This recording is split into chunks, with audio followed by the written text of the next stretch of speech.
മക്കളെ ഇരുത്തിയിട്ട് ഇശാ മഗ്രിബിന്റെ ഇടയിൽ യാസീൻ ഓതുന്ന വീടുകൾ കുറഞ്ഞുപോയി. തബാറക ഓതുന്ന വീടുകൾ ഇല്ലാതെയായി പോയി.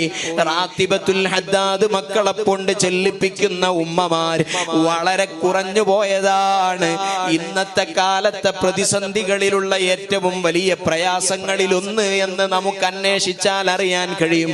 ആധുനിക സൈക്കോളജി പറയുന്നത് ക്വാളിറ്റി ടൈം ഇല്ലാത്തതാണ് മക്കള് വഴിപിഴച്ചു പോകാനുള്ള കാരണമെന്നാണ്.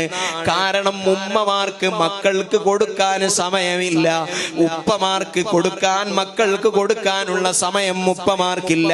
അവരെല്ലാവരും എൻഗേജ്ഡ് ആണ്. അതുകൊണ്ട് ഉമ്മമാരോട് ഓർമ്മപ്പെടുത്തട്ടെ, മൊബൈൽ ഫോൺ ഇല്ലാത്ത സമയം നമുക്ക് അല്പസമയമെങ്കിലും നമുക്കുണ്ടാകണം. ക്വാളിറ്റി ടൈം എന്നതിന് പറയാം. മൊബൈൽ ഫോൺ ഇല്ലാത്ത സമയം ഉണ്ടാകണം.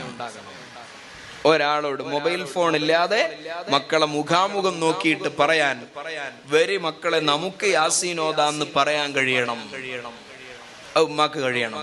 വാ മോനെ നമുക്ക് ഹദ്ദാദ് എല്ലാം. അങ്ങനെ എത്ര ഉമ്മാരുണ്ടെന്ന് നമ്മൾ ചെയ്യാതെ മക്കളോട് ചെയ്യാൻ പറഞ്ഞിട്ട് കാര്യമില്ല. അതനുസരിക്കൂല.